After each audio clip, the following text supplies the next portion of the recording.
arts training session, so I was in New York anyway, so Oh, we okay. scheduled it. Oh, that works, so yeah. I could do it up there. Yeah. Yeah, I was Hello, actually right everyone. there. We want to go ahead and get started. Allow me to welcome you here and thank you for coming out on a gray day, but at least not a snowy one after all we've had in Washington. My name is Kevin Barron, and I'm the executive editor of Defense One. We were fortunate enough to partner with the NYU Brennan Center and Mike German for this very intriguing series on Rethinking Intelligence. And I was very pleased when they approached us about the series and co-producing it with them. Because it's exactly the kind of thing at Defense One that we're looking for, which are forward-thinking, kind of offbeat, maybe off to the side, but confrontational and prescriptive commentary about the world of national security as we know it. Intelligence, a lot of people think of, they may think of CIA, they may think of, the movies in the old days, and in our world in the military intelligence. But I think what Mike's series does is it opens up the breadth of action that goes into counterterrorism work these days, especially across all the agencies and beyond into the intelligence community. It's been an interesting year with a lot of issues that have come up, from the torture report from the Senate earlier this year to the budget, to the size of the intelligence community, to what they're doing, and the rules of the road going forward. So we have an interesting topic today of what should intelligence look like 10 years from now. It's a good question. I encourage everyone here and for those watching online, take a look at Defense One and see for yourself what we have and what might be interesting. And I'll give a little plug to our morning newsletters. We have a newsletter called Defense One Today, which gives you a roundup of our latest headlines. But also our morning newsletter called The Debrief, which is an excellent kind of first read about everything in the national security community you need to know. Really insidery for Washington, straight out of the Pentagon, NSC, the Hill, and the intelligence world that we're all going to be talking about today. So it's been a pleasure for us to run these articles and blogs and these very compelling video interviews that Mike has set up on our website. You can see them on their website also, but check out either one. And without further ado, I'll let Mike introduce his panel, and thank you again. Okay. Thanks very much. Thank you very much, Kevin, and thanks to Defense One for partnering with us, because it helps us get a lot more eyes on the project. They have dedicated some space to the articles that I'm writing. Can I make this work here?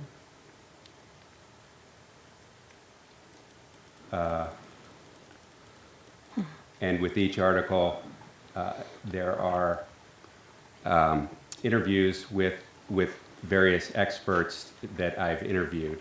And basically where is it? There we go. So the segments from the interviews are embedded within the articles on Defense One.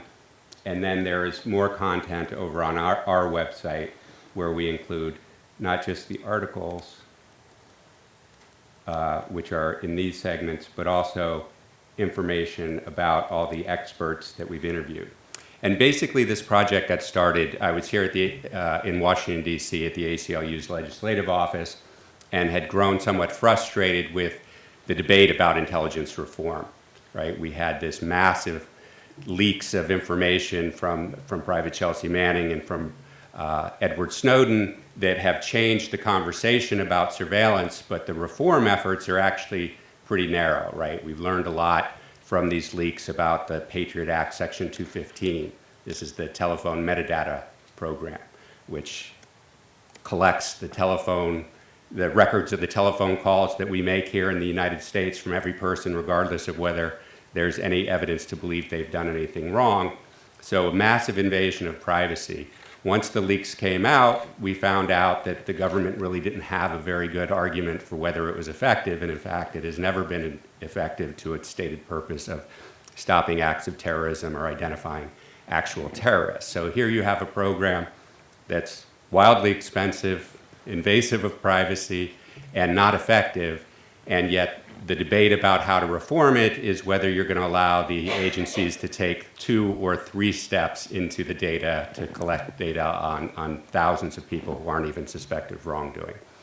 So I thought I would go to New York to the Brennan Center and do some research and maybe write a report about some intelligence reform ideas I had. But what I found in doing the research is many of the people who have written on these issues have complained from time to time that because what they're arguing is that the intelligence enterprise needs fundamental reform, and that's just not reform within the agencies, but reform of the oversight process, that because their perspective on what reforms are necessary are so broad and cut so deeply into intelligence and national security and foreign policies that they were somewhat marginalized from the DC conversation.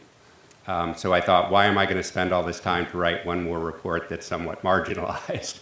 That maybe there's a better way to go about this. So I thought rather than me writing another report, I would actually interview them and talk to them about the work that they're already engaging in. And that way, both elevate their work and also bring it together in a community. Because it's easy to marginalize one voice out there in the wilderness saying something more serious has to be done to change this system, where if you have a dozen voices, which is what we have now on the website. And each of these people are either intelligence professionals, people who have worked in the intelligence community, advocates who have worked to reform the intelligence community, or academics who are studying intelligence, law enforcement, terrorism-related problems using empirical methodology. And I think that's very important that to point out their research is actually looking at the facts, because if we get the facts wrong on the ground, bad policy is certainly going to follow. And today what we have is I've brought together three of the experts that I've interviewed who I'm pleased can be here to have a discussion about where we expect the intelligence community to be in 10 years and how we can optimize the outcomes from that.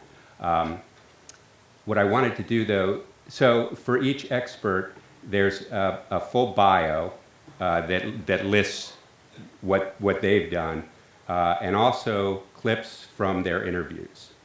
And a transcript of the entire interview. What I did is just cut out small segments that are sort of bite-sized and easy to fit in a blog or an article. But the entire interview actually has more information, so there's an edited transcript that exists on the website as well. And just to give you an idea of how these interviews worked, I selected these two both because they're short, so you won't have to sit and listen to them for too long, but also because I think they highlight issues that'll come up in our discussion. So this is Clark Kent Irvin. He was the Inspector General for the U.S. Department of State and the first Inspector General. Don't evaluate whether the programs that they have are first Inspector General for the Department of Homeland Security. What identified is that the intelligence, Homeland Security, national security agencies don't evaluate whether the programs that they have are actually effective. So how can the American people, who are often asked to sacrifice their privacy in the name of national security programs, know that these programs are effective if the agencies don't agree? Right, well, that's a very good question. I think the answer is there should be a multi-agency, multi-actor evaluation process with regard to all of these programs, or at least the most important programs. And by that I mean that, as you said, the agency itself should continually evaluate the effectiveness of counterterrorism programs, national security programs. The agency should do that as a priority matter. But secondly, there are inspectors general. That's what they do. That's, in a nutshell, what the whole point of an inspector general is. That's what GAO is supposed to do. That's what congressional oversight is supposed to do. That's what the press is supposed to do. That's what outside advocacy groups like POGO, Project on Government Oversight, like the ACLU are supposed to do. And so there is no shortage of actors in the American political governmental system designed to do that. And a variety of those actors do that on a regular basis. I think that the problem, there are a number of problems, but one of the key problems is that when the Inspector General calls attention to a problem, when GAO does, when congressional committees does, all too often there's not enough attention paid to that until there's a crisis. And a crisis gets on a radar screen, generally speaking, when there is intense press interest, which gets back to my earlier argument about how important it is, I think, for oversight bodies to enlist the press. For example, I'll give you the latest example, of course, of the VA scandal, which dominated the headlines for weeks, starting about a month or 6 weeks ago or so. How did that get to be a scandal? It got to be a scandal because some very intrepid reporters at CNN made that a front page, metaphorically, story for weeks. But the Inspector General's office, we subsequently learned, and I wasn't at all surprised to learn this, for years had pointed to precisely these problems. It's just that congressional committees hadn't paid much attention to it, and certainly the Veterans Administration, the agency, hadn't paid much attention to it. If all of these the internal oversight, efficacy assessment, for want of a better term, component of agencies worked as they should, and if these other outside, external oversight bodies worked as they should, and if due attention were paid to it by the Congress, by the American people, then we would jettison programs that are ineffective, and we would enhance programs that are proved to be effective. And I'll show you one more that argues the other side of that. To some point, I mean, I think what's interesting about these people is they come from very different perspectives, and yet when you listen to the pieces, they often are talking about the same thing, and their differences aren't as broad as one might have assumed. And one of the problems with operating in that crisis environment is there's often an imperative that you acknowledge in the book to do something. Yes. You mentioned the creation of VHS. The primary impediments to our work is excessive. Sorry, let me start that again. You're still muted. To the ACLU's work. I think one of the primary impediments to our work is excessive government secrecy. Over and over again in claims to Congress and in claims to the courts and lawsuits that we have brought, the government has made claims of the need to keep secret information about how it carries out its intelligence activities. Now, no one questions that it is proper for the government to keep legitimate sources and methods secret. But the government has made expansive claims of secrecy and, for example, arguing that the use of lethal force in a targeted killing program could fall under sources and methods. That simply doesn't make sense. It has also used secrecy, state secrets privilege, for example, to seeking to prevent courts from hearing cases on their merits.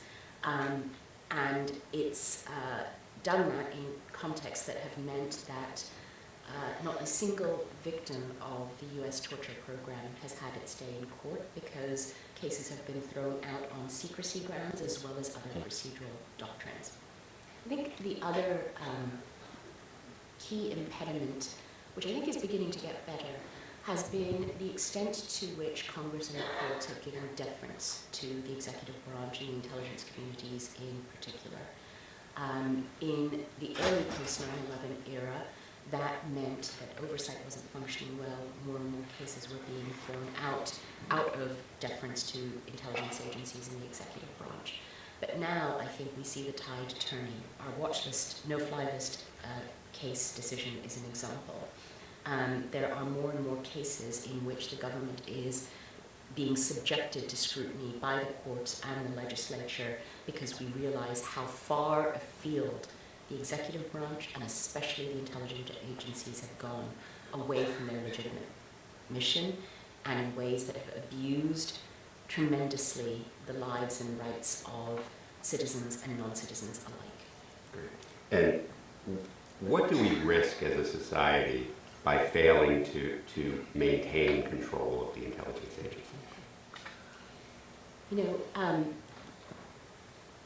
Again, we all recognize that the intelligence agencies have a very important function to play in investigating wrongdoing and building cases for prosecution. But they have to play that role consistent with our Constitution and our system of checks and balances. They have to play that role in a way that furthers our democratic values instead of undermining them. And what we cannot have is an intelligence community system run rife without accountability for wrongdoing, without transparency that allows the American public to assess effectiveness, legality, and wisdom of the activities of the intelligence community, and without oversight mechanisms that ensure our system of checks and balances works. And there still needs to be systemic reform. You look at the Snowden disclosures, for example. They revealed how far afield the NSA had gone, how much a secret foreign intelligence surveillance court had created a body of law that was a secret body of law. These things only became clear as a result of a whistleblower who came forward courageously to reveal this information. And that's just one example. I've given many others. We need reform in order to rein in the intelligence community so it fulfills its legitimate purpose in legitimate ways and consistent with our Constitution and purpose. So that was Hina Shamsi, the director of the National Security Project at the American Civil Liberties Union. What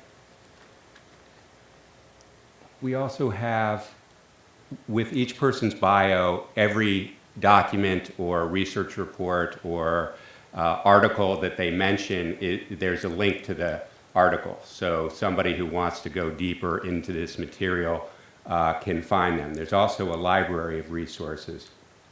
The idea being, this is hopefully will end up being a point of interest for not just academic researchers, but policymakers and journalists, where they can see that there are alternative voices out there. I mean, one of the things that's very frustrating to me is when an event happens, whether it's a leak of classified information about some abusive program or about some horrible incident that happened somewhere in the world, what we see is the same experts coming up who often have the same solutions that they keep offering, where hopefully this will give an opportunity for television producers to actually see these people and see that their interviews and that they have backgrounds that justify their expertise and can articulate their concerns in a way that's different from what you're hearing mostly on television. And then for academics, they can search deeply into the materials, and there's plenty of material here. So in one,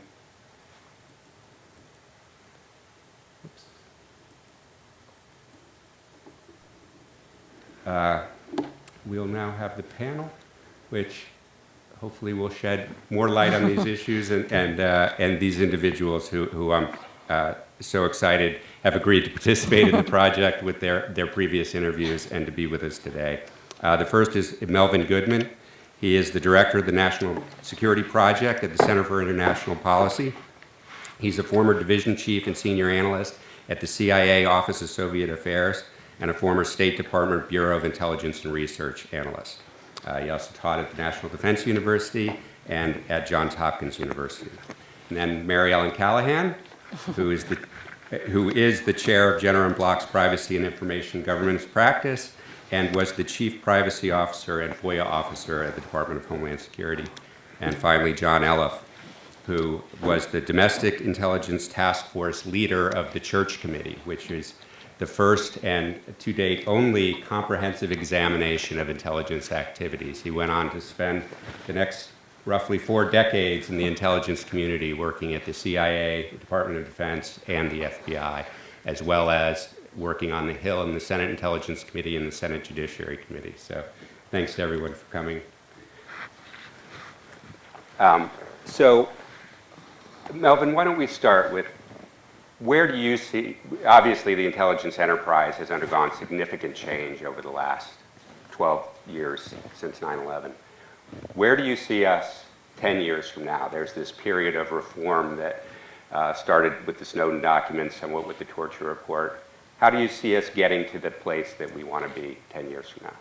Well, I look at that as a two-part problem. One, I could speculate on where it's going, and two, I could speculate on where it should be going. Okay. Because we're moving backwards, and if you look at the Brennan plan for reorganization, that's a very regressive step. that tears down the bureaucratic wall between operations and intelligence, which increases the chances for the politicization of intelligence, increases the opportunity for the militarization of the CIA. And one thing you should put on your website, I think, is this is a note from the Truman Library. It was written by Harry Truman. It's in his own hand. It was written in December 1963 because he was appalled with what had happened to the CIA under Presidents Eisenhower and Kennedy.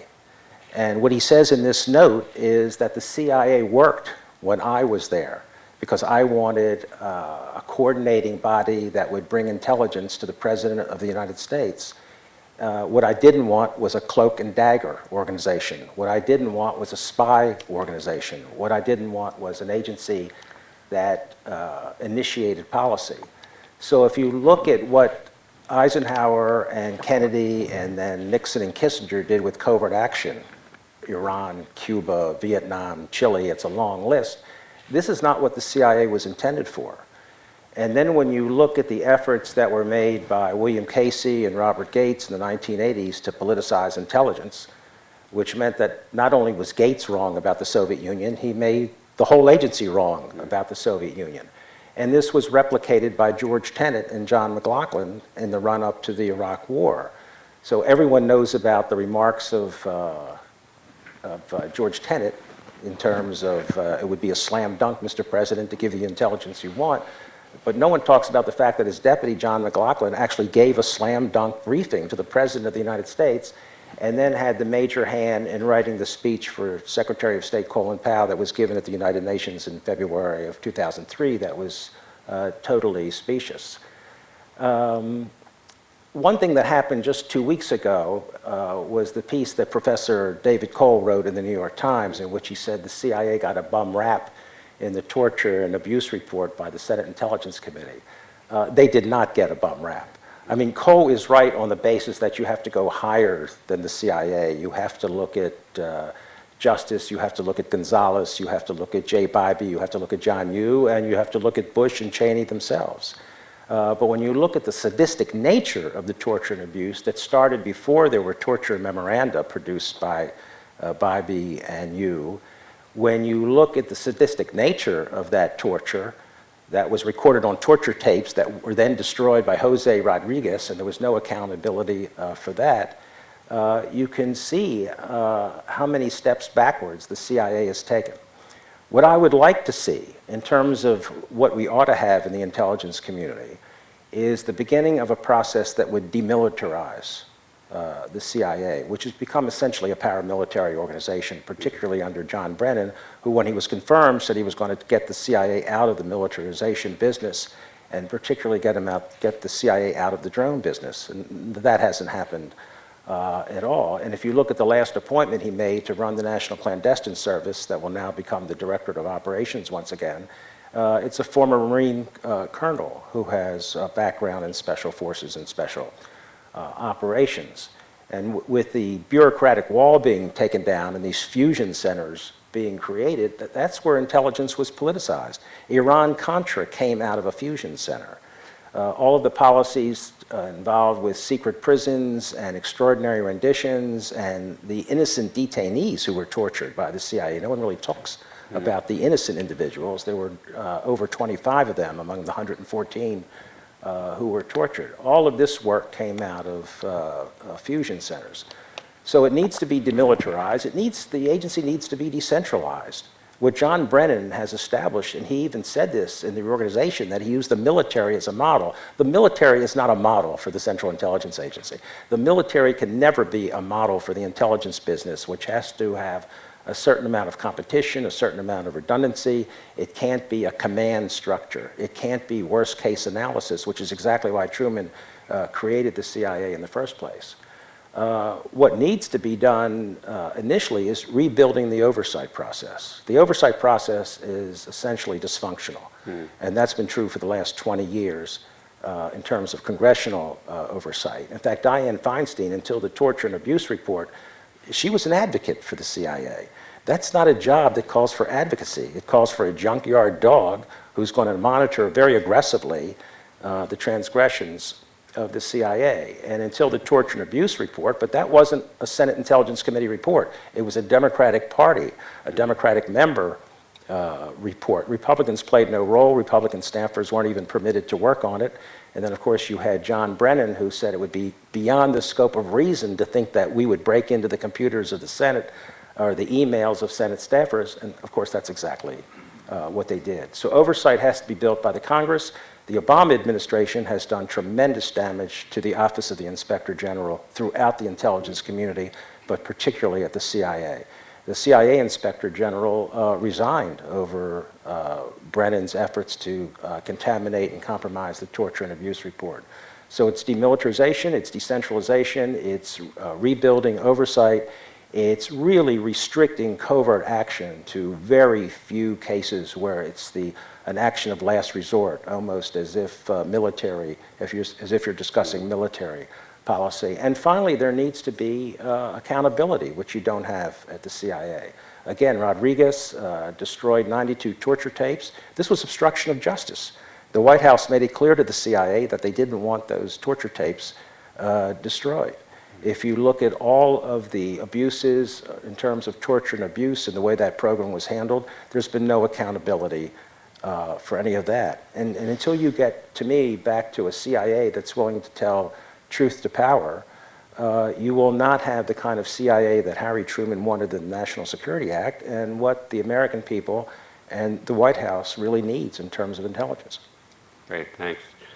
Mary Ellen, one of the things that I found interesting in interviewing officials like you who actually went through congressional testimony serving as a DHS officer and having to be called up to Congress is that there was a little more, you did have a feeling that congressional oversight was a little more robust than some of the others, and Clark Ervin was the same. In other words, the requirements they have of you to come up. And now you're working in the private sector on what is kind of, I think, the next generation of security that we're still trying to get our head around, which is cybersecurity. And obviously so much of our lives now are online. So much of the government's activities are online, and the CIA is actually creating a cyber espionage unit.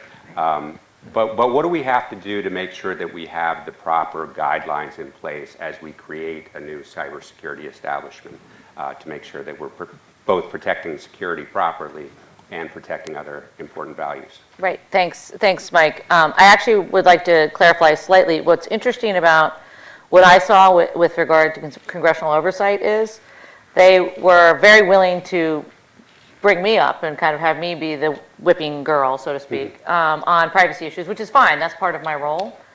But I didn't see that they were willing to challenge the intelligence community, that they were willing to go and say, I'm going to ask questions. I mean, one of the ways in which my office got called up on the Hill for probably six or 8 weeks was when Mike Leiter was departing National Counterterrorism Center. He said DHS is trying to stall what turned out to be the evolution of the Attorney General's guidelines in terms of information sharing. And DHS is negligent in its information sharing duties. So that day, my staff got called up and said, what are you doing? What's wrong? And I think part of it goes to the point that nobody wants to have another 9/11 on their hands. And that's partially what permeates this whole thing. With that said, with regard to the cyber question, now everyone's talking about cyber 911, and we don't want to go there. I think what's important to think about with cybersecurity, and that what we're trying to do, in the private sector and the public sector, is think about the privacy implications and the information sharing implications before you do it. Because a lot of the stuff that we've done has kind of evolved and we've developed it, but now we have a better sense of what the world's going to look like in 10 years is going to be very different. But I think you've got to put in the safeguards, put in the controls. I do think the concept of oversight is an important one, to go and say what you do what you say, make sure you're doing it, having some sense of accountability. I tried to do that when I was at DHS because I have investigatory authorities, but I'm the only privacy officer that does. And obviously there's an Inspector General, obviously there's GAO, but there are different ways that you can talk about it. There's a intelligence program at DHS that is partially public, but that the Privacy Office and Center for Civil Rights and Civil Liberties Office would review the intelligence every 6 months, or every 3 months, excuse me, and go and evaluate it and analyze it and modify it. That's a big lift, but candidly, I think it's one that's necessary, particularly in the cyber scenario, to go and look about how are we dealing with information, what are we getting, I think is the kind of key question. I mean, we talked about lives being online. I do think that the amount of information, electronic information we're going to generate in 2 years is going to be exponentially higher than it is now. And then, you know, by 2020, we're going to have, I think it's 20 billion internet-enabled devices. So that's 20 billion penetration points, but it's also 20 billion things that collect data. And so I think we've got to get the identification of what's being collected, how's it being associated, with who is it being shared, whether that's the government or anyone else, and what's it being used for, are really pretty kind of key principles that we got to get right, because you know, the default answer in the intelligence community is collect it all. I want it all, and that can't be the answer. And there's also the issue of who, and obviously Yeah. the NSA, the National Security Yeah. Agency, which is part of the Department of Defense, has been heavily involved in a lot of both the aggressive exploitation of weaknesses in Yeah. the system, and in fact even the creation of some of those weaknesses, or at least the encouragement that backdoors be built into some software and hardware products. How important is it, much like what Mel was saying with our foreign intelligence agencies, Yeah. that we keep the military out of the cybersecurity space? So I mean, I obviously am biased, but I believe passionately that Homeland Security as a civilian agency has to be the interface with the public, with the private sector. It has to be the one that engages both in terms of receiving information as well as pushing out information about cyber threats and situations and occurrences. And I think that that's got to be fundamental to the way that we're establishing information sharing. I testified last week on the Hill on this point, because both because you have to have the private sector feel comfortable with it, but candidly, it's the right thing to do. I mean, the civilian interface needs to be the way to intersect. I am, quite frankly, very worried about the new CTIC, the Cyber Threat Intelligence and Integration. I'm like, there's another I, and Integration Center. I don't know what it means. It's $35 million, and it's 50 people, and I don't know what that means. But if Homeland Security is just a pass-through and everything gets to sit at CTIC because that's the way it can be shared in the intelligence community, I can't tell my clients, hey, you should do that. I don't think it makes any sense, and I think that, again, there are certainly things that make sense to be shared with intelligence, and there's a lot of things that don't. And John, with so much of what you did with the Church Committee and what the senators did when they looked at this comprehensively was to make a distinction between foreign intelligence activities and domestic. And now that distinction is much blurrier, both in the cyber world and even in what the FBI is doing hand in glove with the NSA with these collection programs, and even what's coming down to state and local police as far as their capabilities and equipment that they're able to have, the militarization of the police. What do you see going on in the domestic intelligence arena over the next 10 years, and how do we optimize it?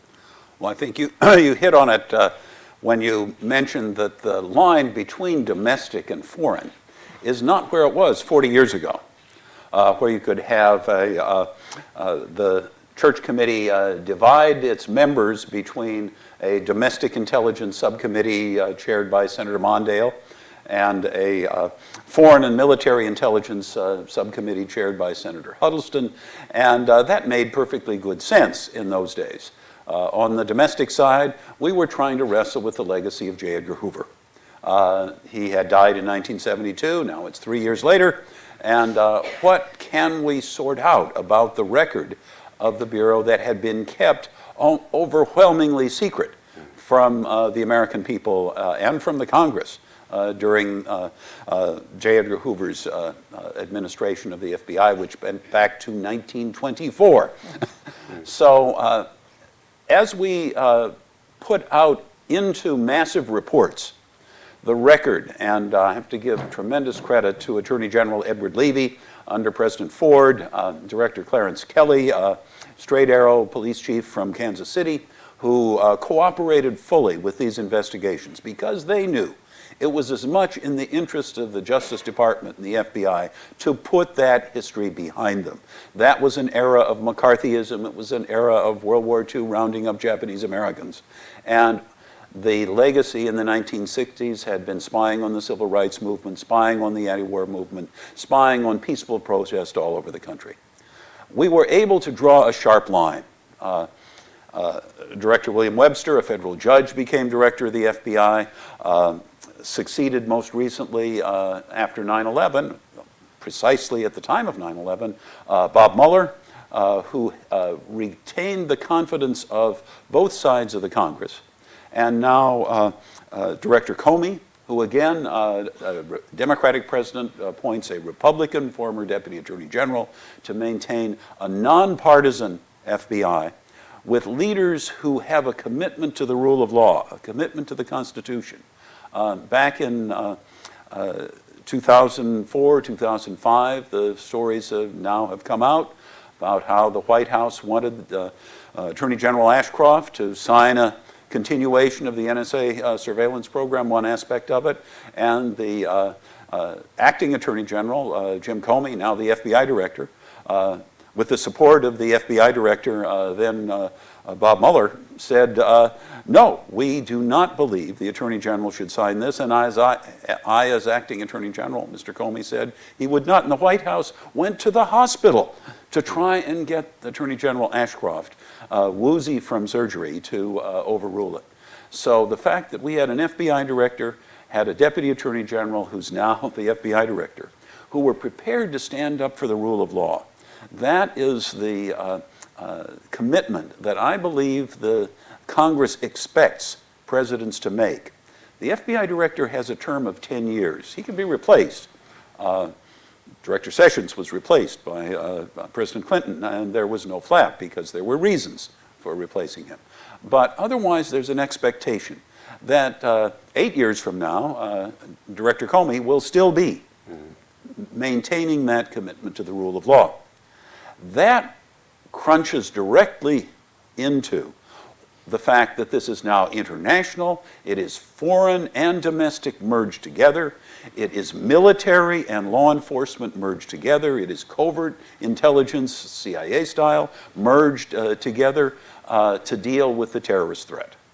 And the terrorist threat is not the main job of the intelligence community. The main job of the intelligence community is supporting the military to be able to fight wars and supporting the president to be able to make smart foreign policy decisions, to negotiate an effective treaty with the Iranians, to make it verifiable.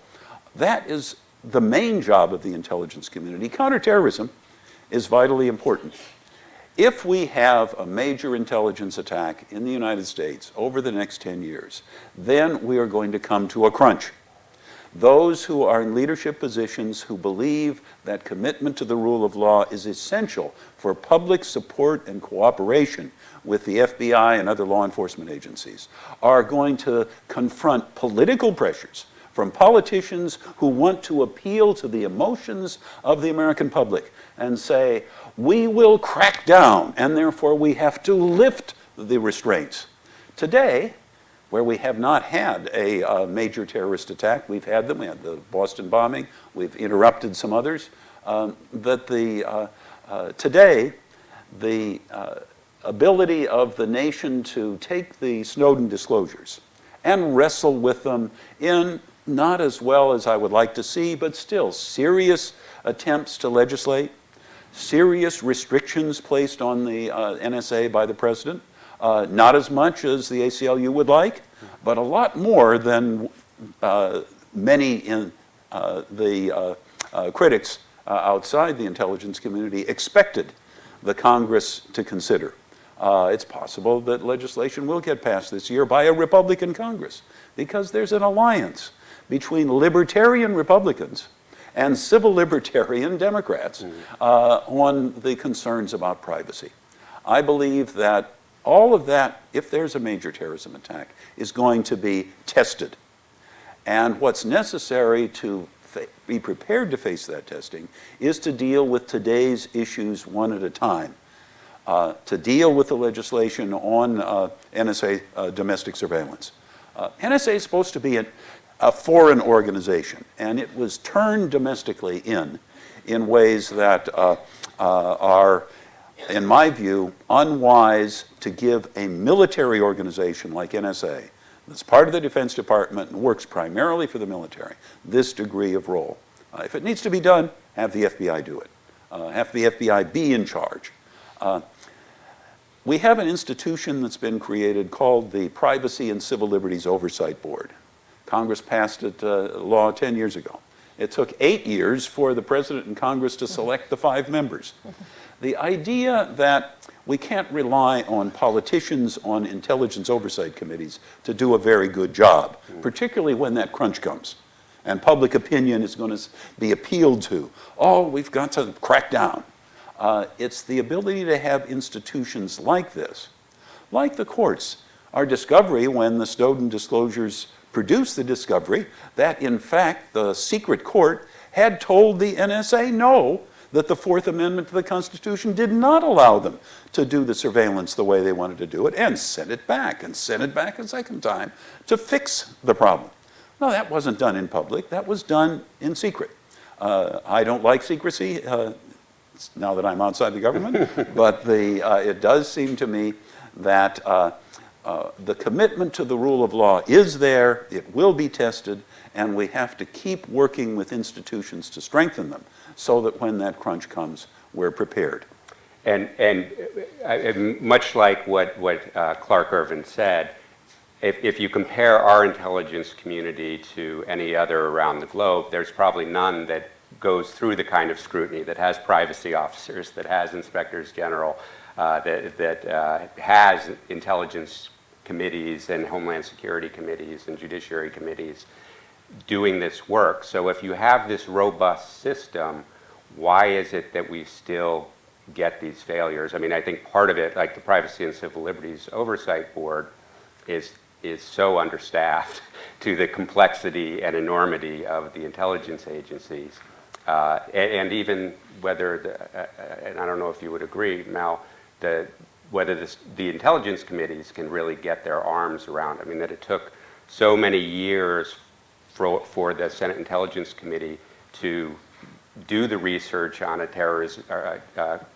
torture program, get a 6,000-page report finished, and then try to get it through, at least portions of it, through the declassification review.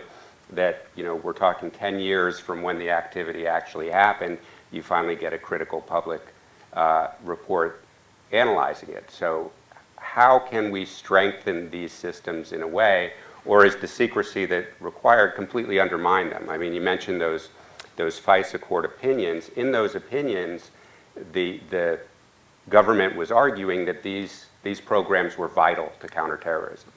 Only after it was publicly discovered and they were journalists demanding proof of the vitality of those programs was it discovered that, well, not quite as much as the government was alleging, but the court didn't have the personnel or resources in order to do those sorts of really intrusive investigations into these programs. How do we create a system of oversight that can actually be effective? Well, first of all, I'm somewhat more skeptical than you are about this system that is so robust and so active and so unique in terms of intelligence communities around the world. My concern is that we live in a culture of acquiescence. The media has not done the job it should do, particularly the mainstream media. They haven't really been aggressive. There hasn't been serious investigative reporting.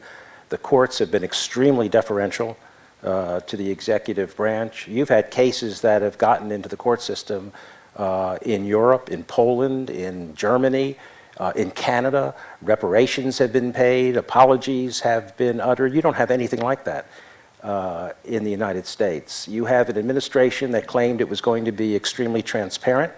Not only has it not been transparent, but it's used the Espionage Act from 1917 more than all of the administrations that existed since 1917. What was done against Thomas Drake was outrageous to try to put him under the Espionage Act and where he would face a life sentence in the court. And that's why, to me, you have an Edward Snowden who, ironically, is safer living in Moscow than he is living in Washington. And I think that's a hell of an indictment of the system that we have. Because when you look at the Drake example, or Bill Binney, or any of the NSA whistleblowers, there were several of them. They went to inspectors general. They went to the congressional intelligence committees. They went to legal officials in both the National Security Agency and the Department of Defense. They even got a note passed to a Supreme Court Justice, Arthur Kennedy, through a family member, with no response whatsoever. So until I find the country starts to examine these issues and see how serious they are, and remembers that it was President Eisenhower who said, anytime you live in an era of permanent war, which we've been in since 9/11, you're going to compromise civil liberties and personal liberty, and that's exactly what's happened in this country. You know, look at the CIA. They've sent people up to work with the New York City Police Department. Now, of course, the director of intelligence for the New York City Police Department is an old colleague of mine at the CIA. He was the head of operations.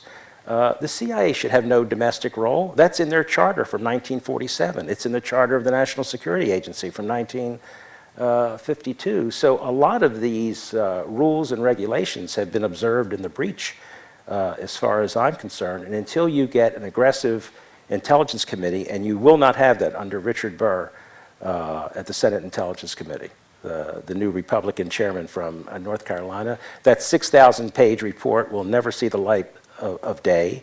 He's trying to pull back the documentation from the executive summary, which I've now read entirely. There's been incredible redaction there of the fact that the CIA didn't have to conduct torture and abuse, didn't have to have secret prisons. There were other ways of gathering the intelligence. And in most cases, intelligence was gathered in other ways.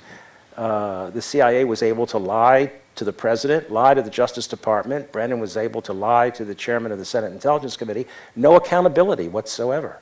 Jose Rodriguez and the 92 torture tapes, no accountability whatsoever. So until you get some aggressive mindset in which chairmen realize under the Church Committee, they were set up as watchdogs, as aggressive watchdogs, as junkyard dogs, not advocates. Feinstein, until this torture and abuse report, referred to herself as an advocate for the Intelligence Committee. She had no understanding to me of what her function was, what her role was. So this is what concerns me. And Mary Ellen, as somebody who was inside working on privacy issues, I know when the National Counterterrorism Center guidelines were changed, how difficult is it to maintain that?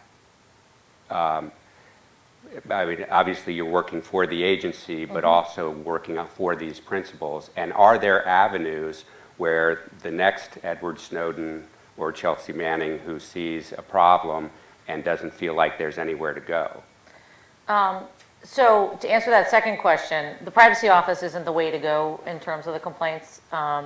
You know, there are different areas, and that wouldn't be the way to address it. I do think that having a robust privacy office and discussing the issues and trying to address them, and even if, you know, I lost in NCTC, but the issues got aired and we actually, I think, got to a better result as a factor of that.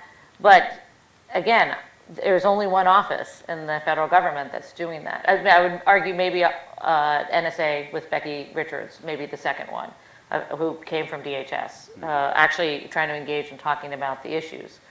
The Privacy Office serves a different role because you're trying to implement policy and manipulate policy ahead of time, and then you need to go and make sure there's the accountability and the other aspects. What concerns me the most, and which hasn't been talked about at all, is all the other departments and all the other information sharing and all of the other aspects that are going on where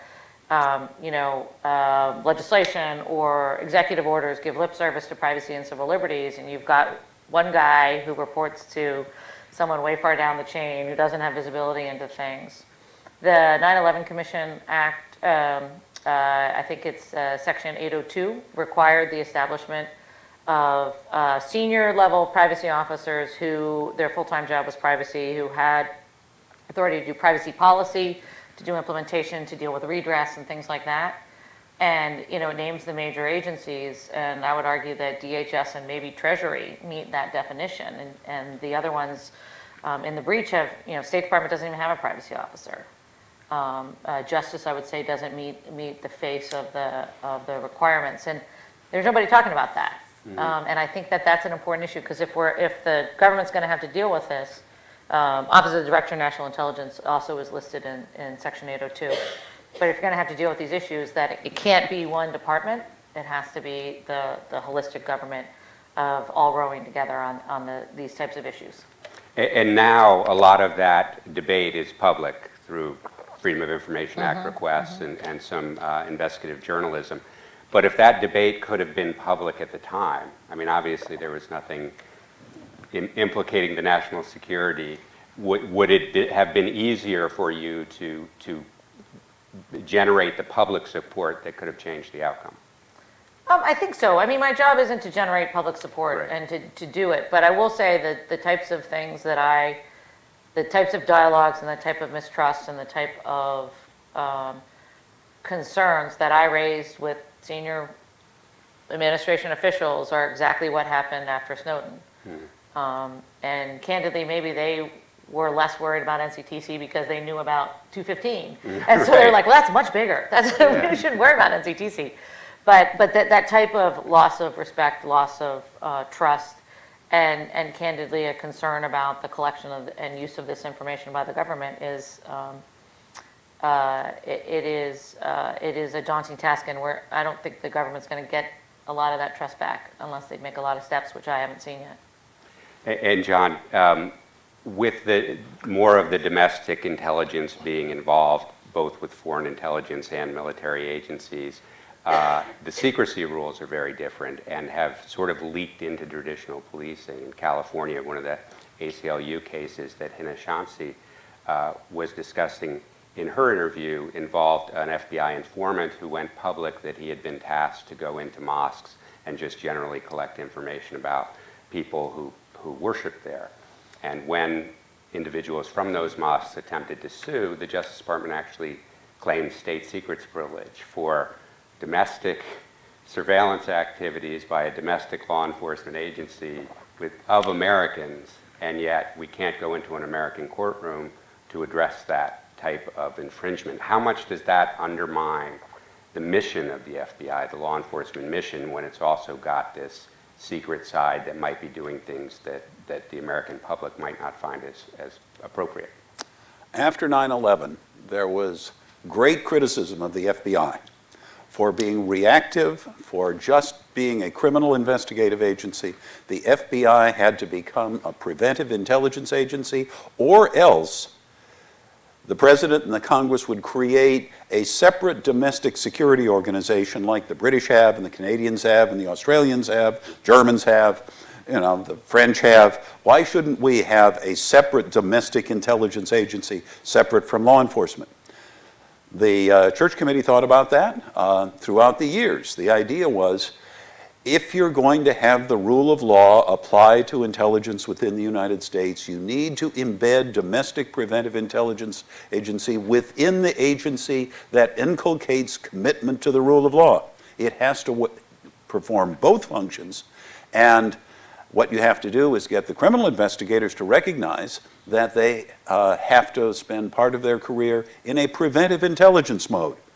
And that is very difficult to do, but the Bureau, I believe, is now recognized by the national security community as having proven its ability to collect preventive intelligence. Then the question comes, what about infiltrating mosques, the California case? What about going too far? And it's there that the FBI has had to walk a very fine line, has had to do preventive intelligence. The Church Committee recommended that the FBI should have a preventive intelligence role. Now, they set a pretty high threshold for investigating people, but it still was before a crime was committed. And the idea that somehow we could create a government which had no domestic intelligence is, I think, totally unrealistic in the world that we live in today and are likely to live in for my grandchildren's lifetime. We are going to need domestic intelligence. It needs to be under the rule of law. But then you have the military. This morning in the Washington Post, read a column on the op-ed page. Interview with the director of the Defense Advanced Research Projects Agency, talking about one of their projects called MEMEX, to develop search technologies that could search all of the social media.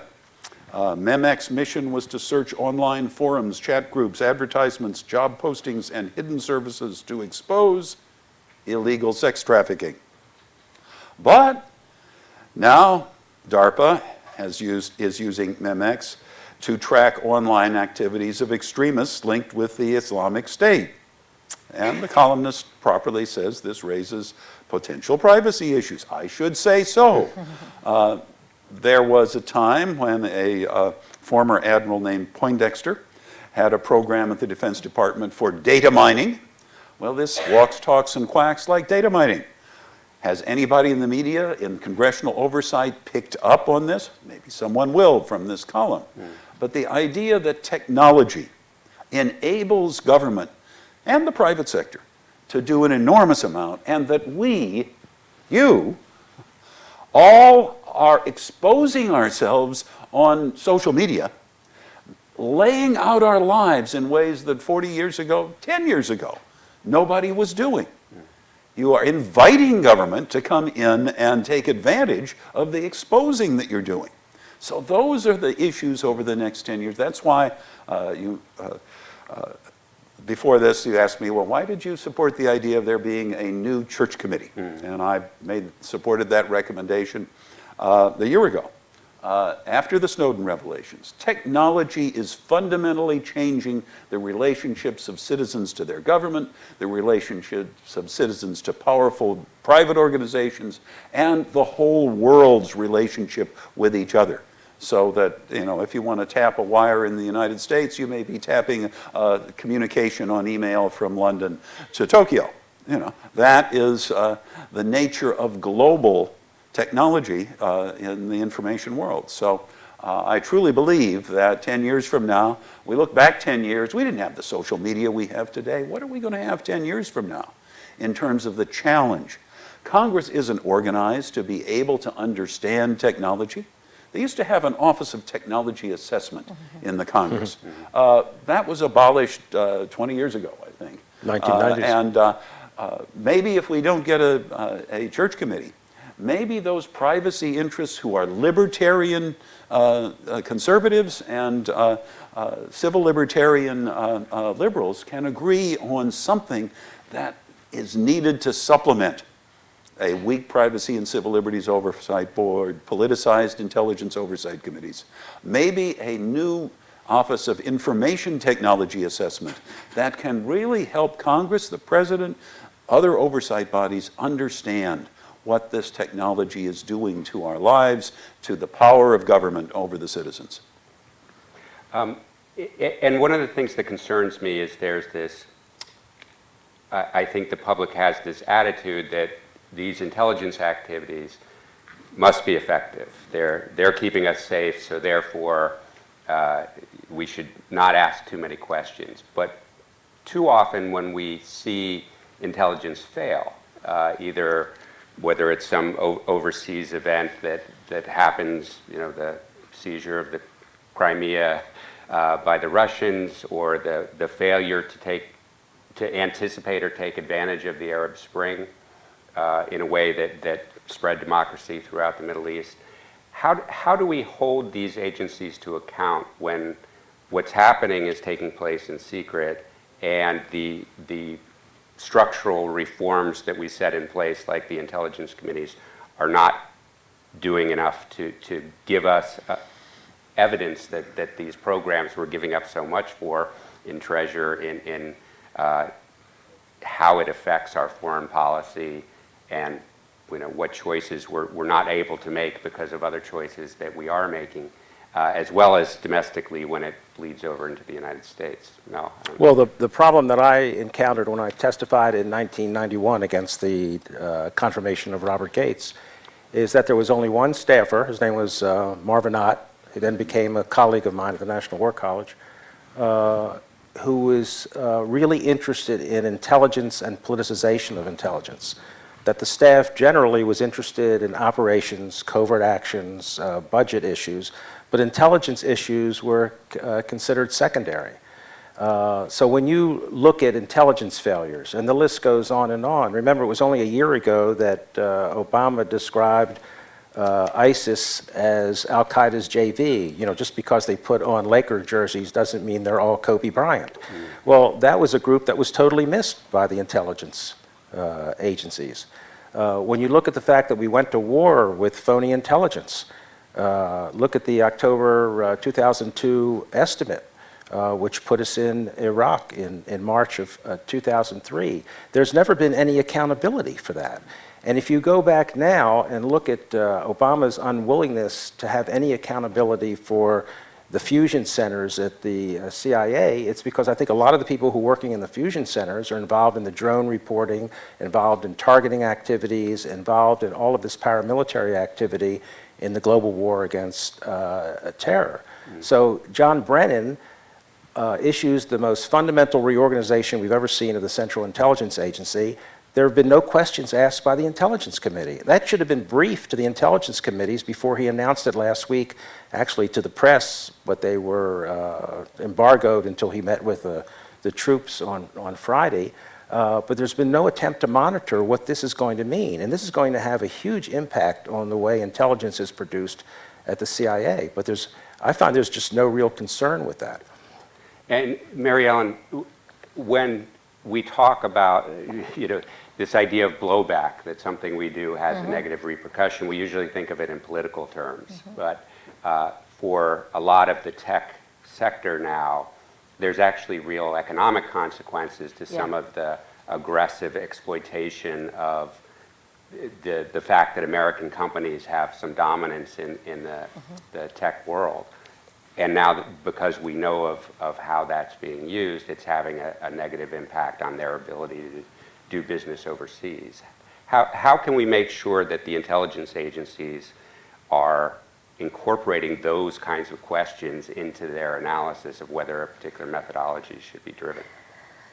So the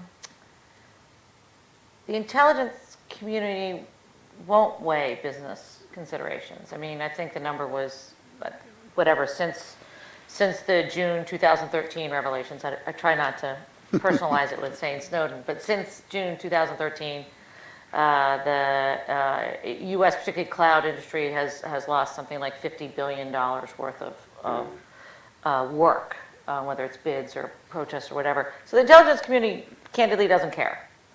But I do think that part of that other parts of the government need to care. The Congress needs to care. The administration says that they care. They had their cybersecurity summit last month in California. But I do think that the problem is everybody is like, I want everything all the time and I want to do this. The claims about the cloud computing and saying that, everything's going to the NSA, which it doesn't, but the accusations of that started in 2010, 2011, when American companies started to succeed on a business circumstance. And so it was candidly a competitive argument from European cloud providers. But now that there's a kernel of truth and now that there are the disclosures, it's very hard to combat that. I don't think the intelligence community has understood how damning that was. And that it also becomes a security concern. Yes, exactly. That it's a very short-term gain you're getting, and you're using the long-term leverage of having a robust system that people from these countries can communicate with you. Yeah, and the fact that we're talking about going dark and backdoors, and we're having the same crypto discussions that we've had for over 2 decades, it really does seem short-sighted to me because the intelligence agency, the Bureau, they said, we won't have the ability to do X. Well, you know what? You didn't have the ability to precisely geolocate every single person in this room. until fairly recently. You didn't have the ability. Right. There's a lot more information that can be collected. If one avenue is shut down, there are 15 more that are available. And the problem is it's a short-term gain or a possibility of a gain, when in reality it can really undermine the credibility of the whole infrastructure. Great, thank you. So I'd like to open it up for questions if we have any. We have a microphone. It's Ben Friedman from the Cato Institute, who's also one of the experts we interviewed for the program, so you can see his interview on the website as well. Thanks, Ben. Yeah, Edwin Corwin wrote long ago that the U.S. Constitution is an invitation to struggle for the privilege of directing U.S. foreign policy or foreign affairs, or one of those words, and we could substitute in defense policy or intelligence policy, I guess, and say, isn't the problem really that design is malfunctioning, which is to say that as much as we can or want to exhort people, and I'm all for exhortation, to perform acts of oversight, whether within the agencies or in the Congress and the committees of jurisdiction, that they need an incentive to do it. And clearly, I think with the Intelligence Committee, they lack it. And so what I'm curious about is solutions to that problem, which is to say, beyond saying Dianne Feinstein's not doing her job, how do we get someone to have the right set of incentives to be that junkyard dog and subpoena, do what it takes to get revelations? I mean, I think, with regard to the agencies themselves, Aaron Wildavsky wrote a long time ago in a political science article called Why Organizations Don't Self-Evaluate. And the answer is because they don't feel like finding out that a lot of what they're doing isn't working very well. And the real evaluation is the enemy of the organization, right? So there's a partial solution to that, I think, in competition within and across organizations. But anyway, I don't want to, now I'm starting to answer my own question. So the question is, how do we institutionalize that kind of oversight?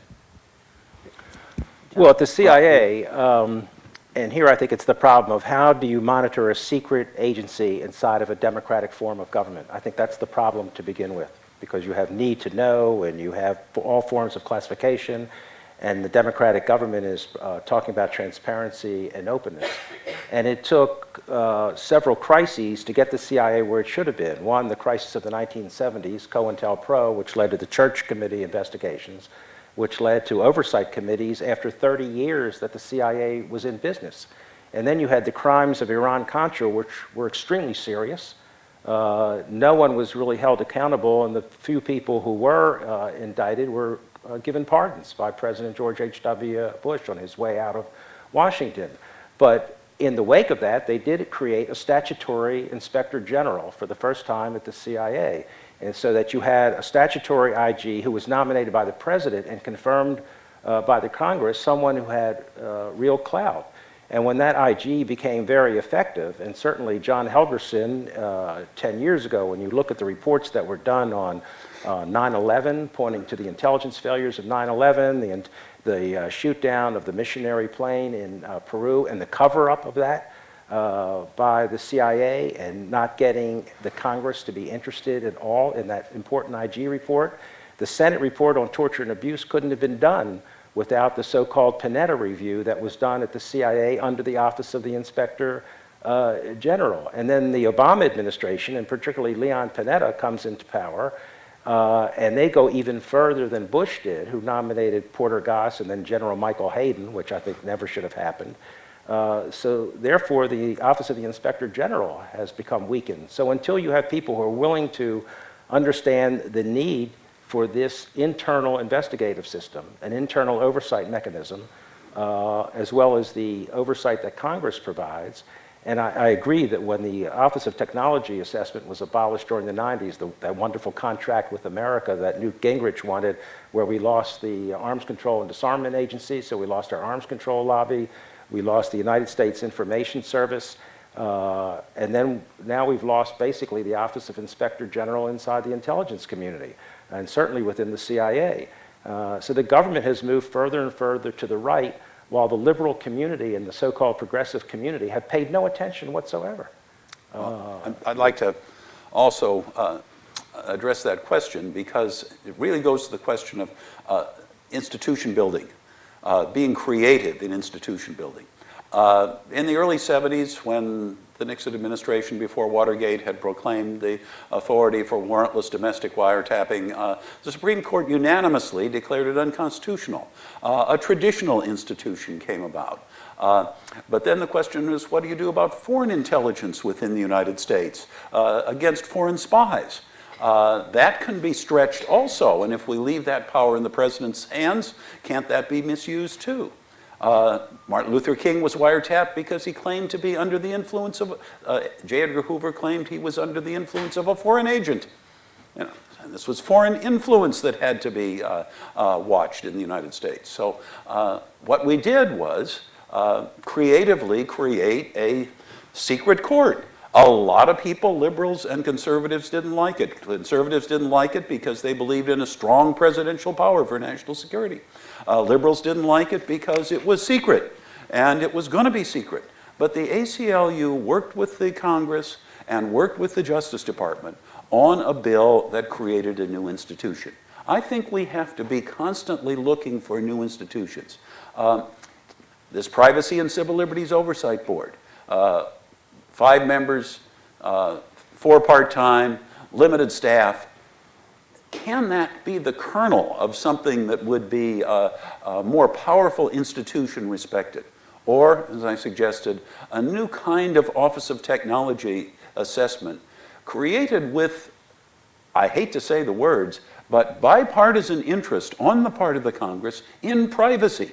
Because I see concerns about privacy at the Cato Institute that believes in free institutions and free enterprise and economic liberty just as much as it believes in the liberty of the individual to be able to speak and say criticism of his government without his government spying on him and chilling that criticism that's the essence of democracy.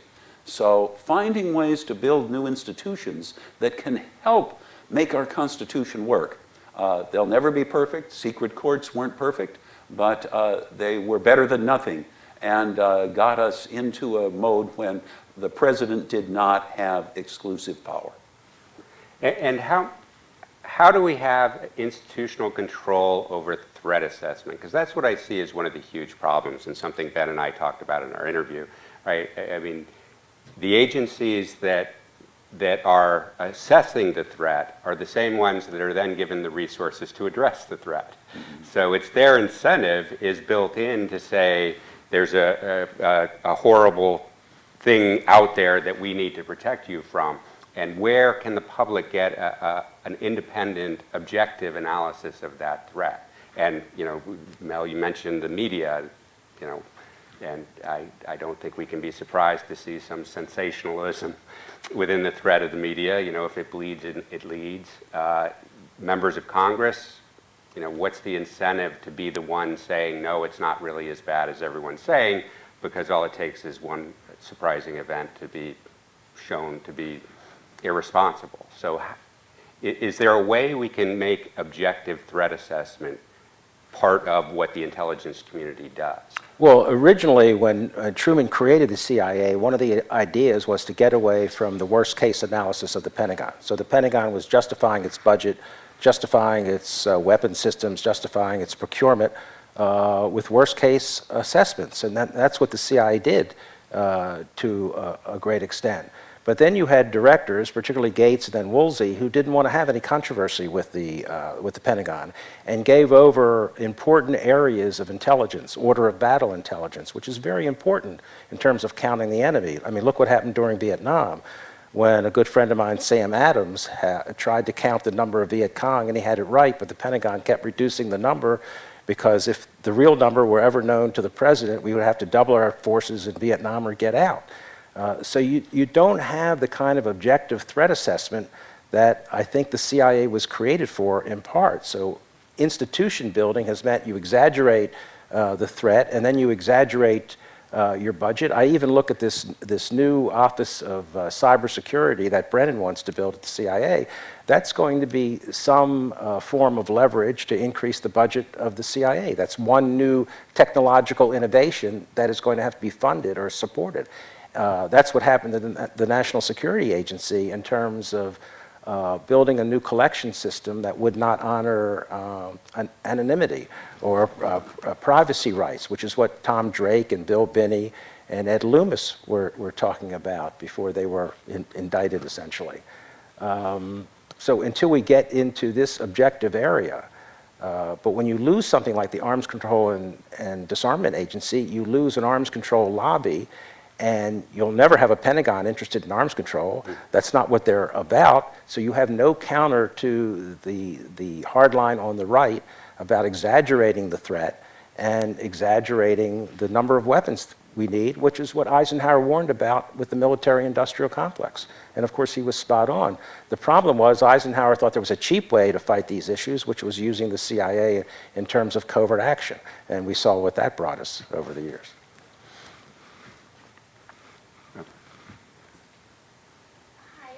My name is Sharon Bovat. I'm voice of a moderate, and actually I come from a CIA family, and my grandfather was very close with John McCone. And I kind of got stuck in some of that Iran-Contra stuff, but I really didn't understand the magnitude until I started blogging, and I got a really nasty email from Buck Reveal. And I now kind of get it, but I'm trying to explain it to people to understand that after your church committee left, everything kind of went to the private sector, and then we kind of outsourced intelligence, and that actually became more so, I think, in like 1997, 1998. Do any of you have any comments about like the outsourcing of intelligence, and should we bring some of those vendors back in-house?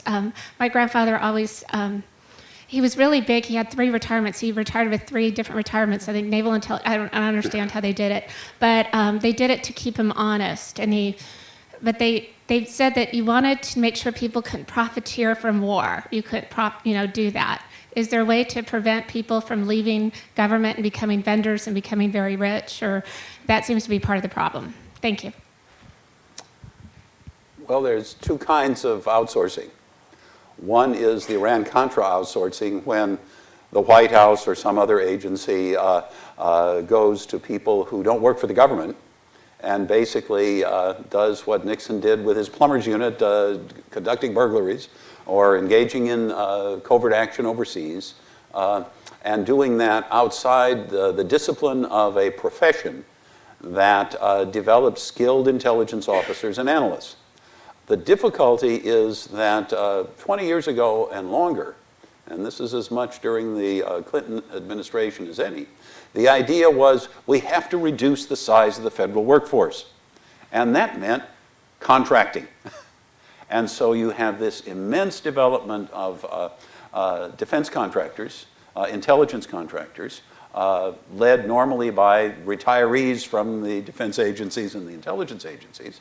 And it makes what Eisenhower talked about when he described a military-industrial complex that he was fearful of just before he left the presidency in 1961.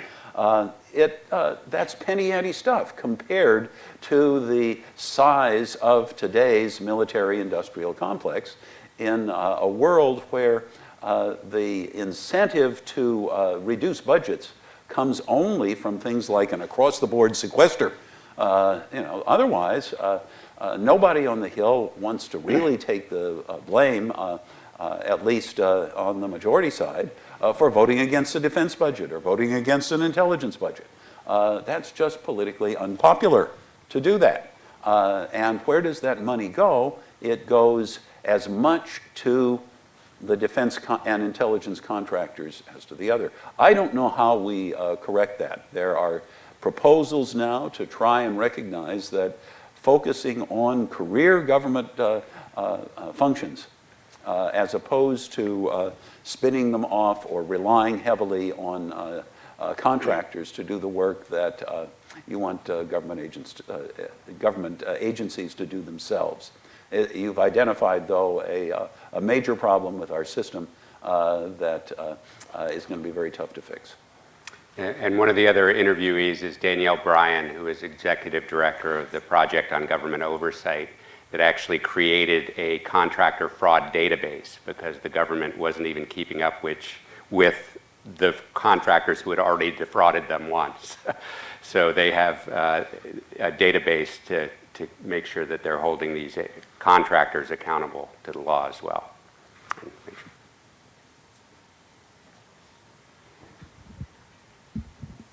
Hi, thanks so much for this discussion. It's so interesting. This is really sort of a specific follow-up question from Melvin. You had talked about decentralizing the CIA, kind of the direction that it's going now, the direction that it should go. I'd love to just hear a little more about what that means, sort of why it's particularly valuable for the CIA, given its work, to have a decentralized model. Well, to approach the problem of intelligence, process and methodology are very important. So ideally, what you would have is a group that would look at intelligence from the standpoint of national intelligence estimates and produce those important pieces of intelligence in terms of estimative intelligence. And then you would need current intelligence, people who are really looking at the day-to-day situation to inform the White House exactly the way Truman wanted it. And finally, you need a group that's essentially disappeared at the CIA, which is long-term strategic research. To look at problems over a long period of time and take advantage of the intelligence that was collected and maybe not used in the immediate problem of current intelligence. And those three methodologies are very different, but out of the battles that take place among those three offices, because you argue over the estimates, you have dissents and footnotes to the estimates, you have an agency and international or intelligence community dynamic to producing daily intelligence for the policymaking group. You would decentralize the system, have a certain amount of redundancy, which I think is built into the system, but out of that competition, I think you would have more ways of vetting the analysis, of judging the analysis, which is what's missing from the intelligence community that you have, say, in the scientific community. Where you're always graded by your peers and you have peer review. There's not enough peer review within the intelligence community.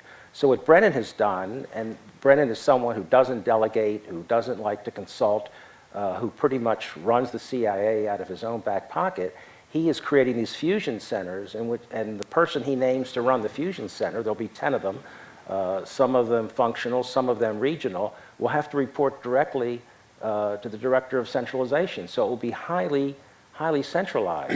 And I just don't think this is the best way to produce intelligence information. Mel, do you think that Congress could develop within GAO perhaps a threat assessment capability, an organization that has some distance from the intelligence agency so they're not completely reliant on whatever story comes in from the intelligence There should be a unit outside of the intelligence community. GAO would be a good place to go. The Office of Technology Assessment would have been that place if it still existed, that can look at the same intelligence that the CIA is looking at. This was done when I was there in the 70s. Ford was importuned by Rumsfeld and Cheney, the Secretary of Defense and the Chief of the Staff to the president, to put a Team B into the CIA on the Soviet Union and strategic arms, but it was an ideological Team B. It was led by Richard Pipes, a Harvard professor, hard ideological line. It included people like Paul Wolfowitz and William Van Cleve. But if you had a group that wasn't ideological, but was just taking an objective and balanced look at the same intelligence that the CIA was producing, then you would have a devil's advocacy built into the system, which is something the Israelis did after the October War failure, which was a huge intelligence failure rivaling our Pearl Harbor failure. And you need an outside body to look at it. When I was involved in Soviet intelligence, I worked with the RAND Corporation and brought in RAND twice a year to look at our intelligence, and we would have kind of rough seminars based on how we examine that intelligence and what the assumptions were that we brought to this intelligence. And that's not what is going on. The intelligence community has gotten very parochial. It's gotten very gun-shy. The wagons have really circled. They're very defensive in the wake of the failures of 9/11, the failures of the weapons of mass destruction. And then when the new intelligence czar was created in 2004, that's essentially a militarized component. So you now have a retired general officer briefing the president on a regular basis. And I've never gone successfully to the military for strategic intelligence. They're not trained to do that. Operational intelligence, tactical intelligence, but not strategic intelligence. I've got a point on threat assessment, and that is, I believe that really is the top priority job over the long haul for the intelligence oversight committees. I think their job is to make an independent assessment of the same intelligence the president is getting. And they get it. They get most of it. And do that for the benefit of the Senate and the House of Representatives. When the Senate and the House are assessing President Obama's negotiations with Iran on arms control, what they need to do is make sure that the intelligence that the president is getting, the analysis that the president is getting from the intelligence agencies, makes sense. And that means that it's not a matter just of the we don't like a hardline policy or we agree with Israel. It's more a matter of here is what the professionals in intelligence have collected. Here's their professional analysis. You can come to opposing conclusions, as frequently over the years members of the Intelligence Committee did over arms control agreements. But we can agree that when it comes to compliance, when it comes to the threat of violation of these agreements, that we can, on a bipartisan basis, agree. And I believe that there's a flame in those intelligence committees that can be fanned because this role is so important institutionally for the Senate and the House to be able to serve their constitutional functions in the area of foreign policy, in Corwin's area of that inevitable tension over foreign policy between the branches. And we'll have one more here. Noreen. Thank you. My name is Noreen Shah. I'm with Amnesty International. I wanted to pick up on the somewhat grim landscape that you all laid out with regard to oversight and internal accountability within the CIA, and ask whether or not you, if you were in a position of trying to actually achieve some measure of accountability post the Senate torture report, what you would do in terms of laying out a roadmap for next steps. So we know that the picture is grim. We know that it's very difficult to get this intelligence committee, the Senate Intelligence Committee, to do much.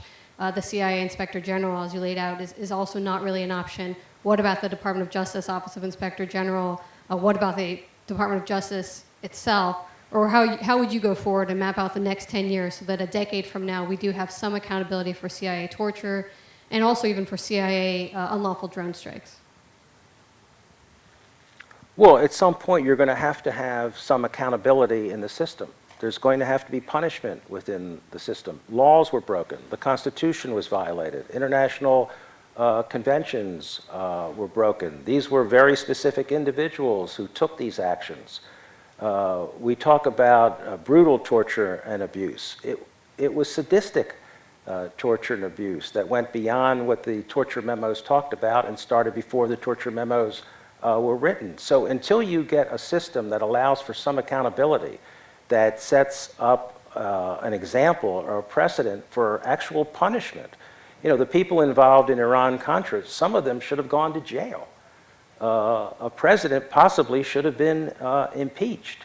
When you look at the laws that were broken and the constitutional provision for impeachment that involves upholding the laws of the land. And until you set that example, and as long as you're going to allow the double standard, look what happened to David Petraeus. You know, John Kiriakou, a CIA officer, went to jail for revealing the name of one covert operative to two journalists who never used that name in any of their articles. He served a 30-month, well, I think he was released before the 30-month sentence. He's now serving the rest of it at home. David Petraeus turned over 8 books of intelligence information to his mistress biographer with a variety of names of covert operatives, and no one's talking about a serious punishment other than a $40,000 fine, which he will cover in one speaking opportunity. So as long as this double standard exists, and as long as you don't have a culture of accountability, I don't see how you can get this problem resolved. And I think you're right that it's the Justice Department that has to do it, but the Justice Department will do it when the President says to the Attorney General, do it. Get to the bottom of this and treat this as prosecutable offenses. President Obama chose not to do that. Now I think we'll have a choice. It will not be too late after 2016 to see whether there might be a president who would have an attorney general who would be instructed for the long-term interest of the country. Even though it's 10 years old, we need to have this done. When we looked at J. Edgar Hoover in 1975, 40 years ago, we didn't start the story with Nixon. We went back to Lyndon Johnson. We went back to Kennedy. We went back to Roosevelt. Because under all of those presidents, there had been abuses. And COINTELPRO was born before World War II. And all of that needed to be laid out. So I'm not saying that this can't be done by a Department of Justice. I'm not sure that the Congress is going to be able to do it.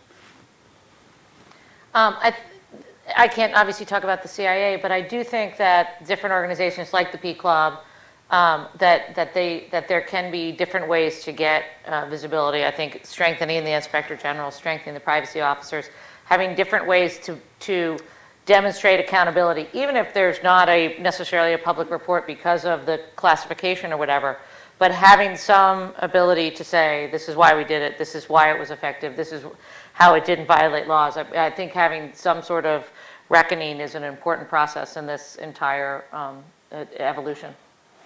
And I think one of the key problems, and something that I think is going to be a prerequisite to any of these changes, is reform of the classification system. It's something that people have been talking about since 1956.